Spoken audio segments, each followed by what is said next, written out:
Mesdames, Messieurs, bienvenue à 1 heure d'ici. Aujourd'hui, on va parler du projet de future piscine intérieure régionale à Beaupré qui fait de la vague, et ce n'est pas une piscine à vagues. Le fait d'interdire l'accès aux citoyens, entre autres de Saint-Féréol-des-Neiges et de Saint-Tite-des-Caps, qui se sont désistés du projet, envenime la situation. Le compte-rendu de la télévision d'ici avec la position des antagonistes. Alors, Monsieur le maire, pourquoi est-ce que les municipalités de Saint-Féréol-des-Neiges et Saint-Tite-des-Caps n'auront pas accès à la future piscine régionale à Beaupré? Bien, il faut remettre le tout dans le contexte, c'est qu'on a négocié longtemps on était 4 municipalités et évidemment, pour arriver en conclusion qu'il y avait seulement 3 municipalités qui adhéraient au projet de piscine. Donc, par équité pour ces gens-là, c'est sûr qu'on ne peut pas, nous, accepter les gens qui ne participent pas au projet de piscine. Et évidemment, ce que nous allons faire, c'est que nous allons essayer de trouver un terrain d'entente pour les accepter. Il faut bien comprendre qu'on ne veut pas à tout prix qu'ils ne viennent pas. Au contraire, on veut qu'ils viennent, mais qu'on veut qu'ils viennent à juste prix. On dit à Saint-Fréhéol et à Saint-Tite, bien, on va payer comme utilisateur payeur. Pour nous, c'est inacceptable. On peut pas. C'est un service dont l'ensemble des citoyens doivent débourser, même si pas tout le monde qui s'en sert, mais néanmoins, c'est un service qu'on offre aux citoyens.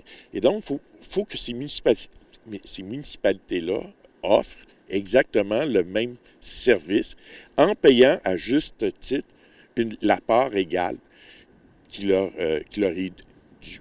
Donc, nous, ce que l'on dit, c'est que par équité, on se doit de refuser les gens de Saint-Tite et de Saint-Féréol, à moins qu'ils décident de venir adhérer au protocole d'entente que nous avons signé avec les 2 autres municipalités de Saint-Joachim et Sainte-Anne-de-Beaupré. Est-ce que ça touche les opérations ou la construction? Ces frais-là que les gens vont payer, les municipalités? Ça touche uniquement les frais d'opération. Il est bien évident que le projet de piscine, au départ, c'est un projet à 5 municipalités, dont la première municipalité, Saint-Tite-des-Caps, s'est retirée au tout début du dossier.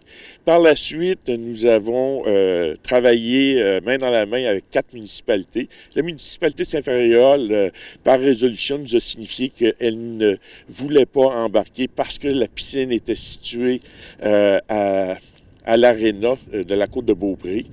Et nous, on avait des études qui démontraient que c'était plus pertinent de le faire ici, études à laquelle elle avait commandé, elle a participé à ces études-là.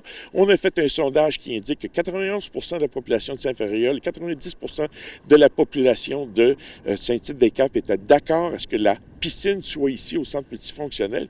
À un moment donné, je pense qu'il fallait arriver à dire, bon, OK, c'est correct, ça va se faire là. L'idée de dire que la population étudiante était un atout majeur pour la piscine, c'est plus ou moins vrai parce qu'ils participent à peu près au maximum à 10 % de l'achalandage d'une piscine à travers la province. Donc, on a beaucoup de données qui font en sorte que ces informations-là nous indiquent qu'on a fait un bon choix. Et en termes aussi, au niveau de l'emplacement, est-ce qu'il y avait des coûts qui variaient, soit ici au centre multifonctionnel ou près de l'Arena? Bien, c'est bien évident qu'auprès de l'Arena, on parle de 3 millions de dollars de plus par rapport au site ici. On fait des économies d'échelle en utilisant déjà le site du centre multifonctionnel. Il faut bien comprendre aussi que suite aux différentes fluctuations du marché, je pense entre autres à l'augmentation du prix du métal grâce aux coupures que le président Trump a faites, ça apporte des augmentations considérables et on est d'avis que le projet de piscine, s'il avait été à l'Arena, serait d'autant plus cher que ce qui avait été prévu il y a 2 ans. Est-ce qu'il y aurait eu une possibilité aussi de créer une régie ou une instance qui aurait pu gérer la piscine? Effectivement, il y avait plusieurs modèles de gestion. Cependant, partout au Québec, les modèles de régie sont désuets puisqu'il y a une lourdeur administrative. La Ville de Beaupré a 30 ententes intermunicipales qu'elle gère et nous, on a proposé ce modèle d'entente-là. Saint-Joachim et Sainte-Anne-de-Beaupré ont adhéré immédiatement. Donc, je vois pas où est le problème à vouloir absolument une régie pour gérer un équipement qui, somme toute, gère des produits et gère un achalandage. Donc, si on résume, les municipalités de l'Est qui ont adhéré à la piscine ne ferment pas la porte à ce que Saint-Ferréol ou Saint-Tite arrive à un moment donné. Aucunement, il n'est pas question qu'on ferme la porte à ces deux municipalités-là qui viennent nous voir, sauf que c'est eux qui ont dit qu'ils n'adhéraient pas. Donc, c'est pas à nous d'aller les voir, c'est à eux. Nous, on indique notre position et c'est à conseil de ville de chacune de ces municipalités-là à faire les démarches pour venir nous voir puis essayer de trouver un terrain d'entente. Monsieur Renaud, merci. Merci beaucoup. Quand j'ai entendu ça dans les médias, j'ai été un peu estomaquée parce que c'est pas quelque chose qui avait été discuté, d'interdire à nos citoyens de Saint-Tite et de Saint-Ferréol l'accès à cette piscine-là parce qu'on n'a pas réussi à s'entendre ou on n'est pas tout à fait d'accord avec le projet. C'est quand même assez incroyable. J'étais un peu fâchée de l'apprendre par les médias, surtout, alors qu'on se voit régulièrement là, au niveau de la MRC. Donc, je l'ai déploré, je le déplore encore. C'est un peu choquant. Vous, de votre côté, M. Pichette, c'est les mêmes raisons ou c'est pourquoi que vous avez décidé de débarquer du projet? Bien, nous, le 6 février 2017, on avait décidé, par résolution du conseil municipal, de ne pas embarquer dans le projet piscine parce qu'on n'avait pas les moyens de se payer ces coûts-là. Alors, suite à ça, on reste tout le temps ouvert. J'ai fait une autre résolution en octobre 2018, lui offrant un certain montant pour que nos gens puissent y aller. On a semblé ridiculiser mon offre et puis on n'a même pas eu de réponse, là. Alors, nous, on n'a pas le moyen de payer un déficit avec les 5 municipalités là, de l'ordre de 350 à 500 000 par année, là. Alors, c'est sûr que nous, on ne pouvait pas se payer ce luxe-là, là. Vous avez fait un sondage, je crois, au niveau de la municipalité? Oui, il y avait eu un sondage léger, puis là, je vais prendre un peu mes notes là-dessus. Dans le sondage léger, il y en avait 11 qui étaient contre, puis c'était bien présenté. Là, on disait qu'il y en avait 44 qui étaient plutôt d'accord. Plutôt d'accord là, au téléphone, là, ça veut-tu dire contre ou pas? En tout cas, on avait une petite interrogation. Puis 45 qui étaient d'accord. Mais au téléphone, les gens, chez nous, on n'avait pas publicisé ce projet-là de piscine parce qu'on avait décidé qu'on n'y embarquait pas. Alors, j'ai refait un sondage maison, alors que j'ai ici, avec des questions claires. Puis là-dessus, il y a 156 foyers qui ont répondu, au lieu de 50 avec léger. Ça représentait 365 personnes. Puis dans ce sondage-là, 52 des foyers sont favorables, puis 104 des foyers sont contre. Toujours en fonction du coût, parce que c'est toujours le coût qui est notre limite, là. Alors, à ce moment-là, nous, on reste ouvert à des négociations, là. Je ne comprends pas qu'on dit qu'on ne peut pas y aller, là. La piscine va être ouverte en 2021. Il nous reste encore 2 ans de négociations possibles, là. Puis si on regarde au niveau de d'autres arénas extérieures ou piscines extérieures, bien, la ville mère qui reçoit des subventions, normalement, paye une plus grande partie. Puis les extrémités, des gens qui vont moins, bien, le pourcentage est moindre. Puis c'est dans cette optique-là là, que je les ai déposé des documents à cet effet-là. Puis on veut peut-être y participer, mais avec un coût moindre. Sinon, bien, on a d'autres piscines qu'on a accès, puis il n'y a aucun problème, là. À Saint-Ferréol-les-Neiges, c'était quoi les raisons de débarquer du projet? Bien, écoutez, la position de Saint-Ferréol, par voie de résolution, ça a toujours été un appui à une piscine près de la polyvalente puis de l'aréna. Ça n'a jamais été caché, là. Ça a toujours été cette option-là qui a été défendue de la part de la municipalité. Oui, on a regardé d'autres options, puis il y a eu une étude à cet égard-là, mais malgré tout ça, l'option de l'école, la polyvalente, restait une excellente option.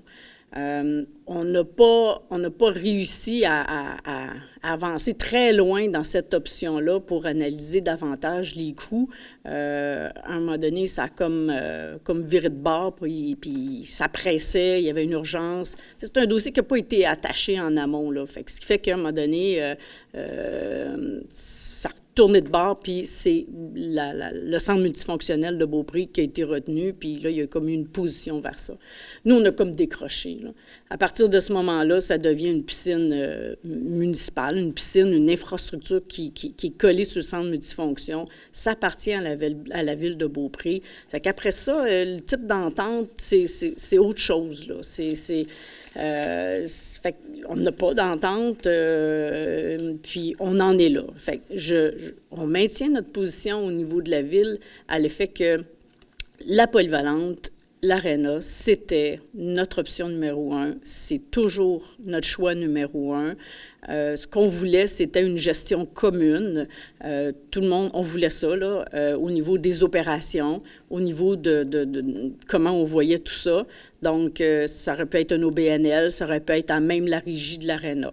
Bon, fait il y avait des divergences d'opinion là-dessus, mais c'était ça. Au départ, ce qu'on voulait également, c'était une vraie piscine régionale. On voulait que l'ensemble de la côte de Beaupré puisse bénéficier de cette infrastructure-là.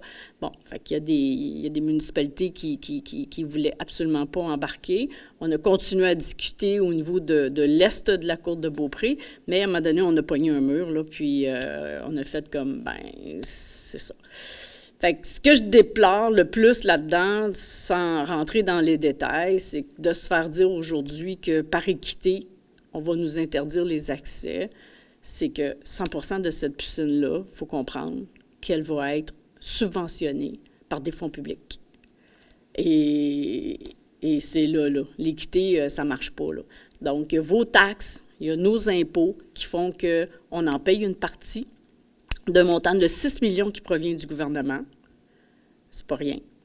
Ensuite, on a le Fonds de développement régional au niveau de la MRC. On a accepté de mettre 3 millions de dollars pour la construction de cette piscine-là. Et quand je dis « on », c'est l'ensemble des maires de la côte de Beaupré qui a adopté une résolution pour investir 3 millions. Ensuite, il y a un autre montant de 250 000 $ de Desjardins qui ont accepté dans le but que c'était une piscine intermunicipale, que c'était pas une piscine municipale Beaupré-Saint-Joachim, Sainte-Anne-de-Beaupré. Fait qu'aujourd'hui, moi, je pose la question, qu'est-ce qu'ils ont à dire, ces organismes-là, quand on lit que, par équité, on va interdire l'accès à nos deux municipalités. Puis, je ne suis pas certaine, là, on ne parle pas de l'Ange-Gardien, Bois-Châtel, Château-Richer, là, mais je ne sais pas si ces villes-là aussi, il y a également une interdiction. Fait que ça, je n'en ai aucune idée. Fait que là, on est en train de dire là, qu'on va construire une piscine de 9 millions pour 8 000 habitants. Je ne sais pas, là, mais je ne suis pas comptable, là, mais bonne chance. Personnellement, moi, j'avais de grands espoirs avec Beaupré de bien gérer ce projet-là. Sa piscine extérieure est en fin de vie. Il sauve 2 millions pour en construire un autre. Donc, à ce moment-là, c'est à lui de voir à avoir de l'équité, puis d'avoir des offres pour les autres municipalités de façon équitable et raisonnable. Puis je pense qu'il faut revenir au plan de départ. C'était une piscine sur la côte. Les gens de Beaupré disaient, on n'ira pas à Bois-Châtel. Mais les gens de Bois-Châtel, ils n'iront jamais à Beaupré non plus, là. Puis le maire de l'Ange-Gardien avait offert un terrain mitoyen. Puis si on avait fait ça à l'Ange-Gardien, bien, tout le monde en profiterait. Puis les quotes-parts diminueraient. Fait que je pense que d'ici, ça prend 1 an, là, avant que les plans soient faits, puis tout. Là, il y a des moyens de réfléchir, puis de regarder d'autres alternatives, là. Puis de regarder la gestion de ce projet-là, puis d'être le plus inclusif possible. Puis de cette façon-là, on verra si c'est acceptable, là. Merci à vous deux. Merci.